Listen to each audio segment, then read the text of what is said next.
여러분 안녕하십니까? 여수 MBC 뉴스데스크입니다. 주민등록 인구를 늘리기 위해 지자체마다 안간힘을 쓰고 있지만 자연적인 인구 감소를 막기는 어렵습니다. 그래서 대안으로 생활 인구에 주목하고 있는데요. 주민뿐만 아니라 잠시 머무는 사람들까지 포함하는 이 생활 인구, 지역 경제에도 상당한 영향을 미치고 있습니다. 김단비 기자입니다. 여수의 대표적인 관광지로 도심 한가운데 자리한 이순신 광장입니다. 가게마다 기념품을 사기 위해 긴 줄이 늘어섰습니다.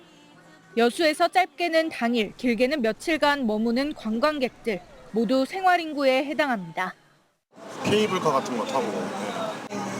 삼겹살, 연탄 삼겹살이 그렇게 맛있었어가지고. 갈치 조림 맛있게 먹었고요. 갈치 회도 맛있게 먹고 다음에 항구에 또 가서 맛있는 여수 밤바다 구경도 했습니다. 생활인구는 국가 총인구 감소와 지역 간 인구 유치 경쟁 극복을 위해 2023년 새롭게 도입된 인구 개념입니다. 정주 인구뿐만 아니라 통근과 통학 등 체류하며 지역의 활력을 높이는 사람까지 포함합니다. 지난해 전남 16개 인구 감소 지역의 생활인구는 415만 명으로 체류 인구가 등록 인구보다 5배 정도 많았습니다. 체류 인구 1인당 평균 카드 지출액은 11만 2천 원으로 전체 카드 사용액의 절반 가까이를 차지해 지역 경제에 적잖이 기여하는 것으로 분석됐습니다. 지자체들도 이들을 붙잡기 위해 사활을 걸고 있습니다. 고흥구는 지역에 살아볼 수 있도록 무료로 집을 제공하는 고흥스테이를 도입했고 춘천시와 여수시는 지역 특성을 살린 워케이션을 운영하고 있습니다. 다만 다양한 연령대의 체류 인구를 유치하고 이들을 정주 인구로 전환시킬 수 있는 정책 발굴은 앞으로의 과제입니다.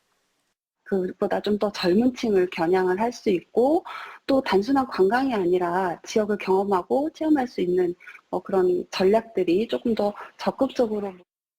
새로운 인구 개념으로 주목받는 생활인구가 인구 감소 위기에 놓인 전남의 돌파구가 될 수 있을지 관심이 모아집니다. MBC 뉴스 김담입니다. 이번 주말 광주와 전남에 150mm가 넘는 많은 비가 내리면서 피해가 잇따랐습니다.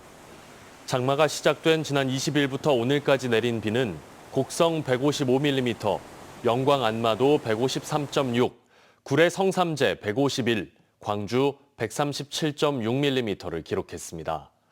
특히 광주에는 어제 하루 동안 133.5mm의 비가 쏟아지면서 봉선동 일대에 1시간 동안 정전이 발생했고 나무 쓰러짐과 토사 유출 등 48건의 신고가 잇따랐습니다. 전남에서도 6개 시군에 산사태 주의보가 발령되면서 14개 마을, 79명의 주민이 대피했다가 특보가 해제돼 집으로 돌아갔습니다. 전라남도가 벼 농작물 재해보험 가입 신청 기간을 오는 27일까지 일주일 연장합니다. 전남도는 잦은 호우로 밀과 보리 등의 수확과 벼 이양이 늦어짐에 따라 보험 가입 신청 기간을 연장한다고 설명했습니다. 전남도는 또 재해보험료의 90%를 지원하고 있으며 유기인증 친환경 농가의 경우 100%를 지원합니다. 한편 지난해 벼멸구와 호우 피해를 입은 벼농가 3만 6천여 곳에 보험금 1,107억 원이 지급됐습니다. 12.29 제주항공 여객기 참사 유가족들이 사고조사기구의 독립성 보장과 철저한 진상규명을 촉구했습니다. 경찰은 국토교통부 공무원 등 15명을 추가 입건한 가운데 본격적인 수사를 이어가고 있습니다. 김규희 기자가 보도합니다. 1229 제주항공 여객기 참사 유가족들이 진상규명이라고 적힌 조끼를 입고 한자리에 모였습니다.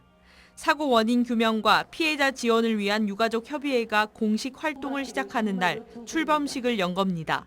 오직 진상규명과 유가족 권익보호를 최우선 과제로 삼고 나아갈 것입니다. 혼자 사는 감당하기 어려운 고통과 법적 싸움을 함께 이겨내겠습니다. 유족들은 이어 참사 발생 반년이 흘렀는데도 여전히 진상규명이 미흡해 공항을 떠날 수 없다고 호소했습니다. 무엇보다 이번 참사 조사기구인 항공철도사고조사위원회를 국토부 외부로 이관하고 인사와 예산 독립성을 확보해야 한다고 강조했습니다. 공항 시설물이나 공항 관리에 대한 그런 국토부의 모든 그런 과실이 있을 수도 있는 그 요인으로 인해 저희 참사가 발생했습니다. 그러나 그 국토부 산하에 있는 사조위가 지금 조사를 하고 또 유가족 추천 조사위원회 참여 보장과 엔진 손상 부위, 블랙박스 기록 등 정보 공개, 철저한 수사와 책임자 처벌을 촉구했습니다. 한편 전남경찰청 제주항공 여객기 사고 수사본부는 국토부 공무원과 한국공항공사 직원, 업체 관계자 등 15명을 업무상 과실치사상 혐의로 추가 입건했습니다. 관제와 조류 예방, 로컬라이저 설계 등 업무를 맡은 이들로 문제점들이 확인됐습니다. 경찰은 앞서 입건된 국토부 장관과 제주항공 대표 등에 대해서도 수사를 이어갈 방침입니다. 유족들은 대통령 면담을 요청하기 위해 참사 발생 반년째인 오는 29일 서울 용산 대통령실 앞에서 집회를 열 계획입니다. MBC 뉴스 김규희입니다. 지난해 여수에서 잔소리를 했다며 지인을 폭행해 중상해를 입힌 60대가 징역형을 선고받았습니다. 광주지방법원 순천지원 형사 1부는 특수 중상해 혐의로 기소된 60대에게 징역 2년 6개월을 선고했습니다.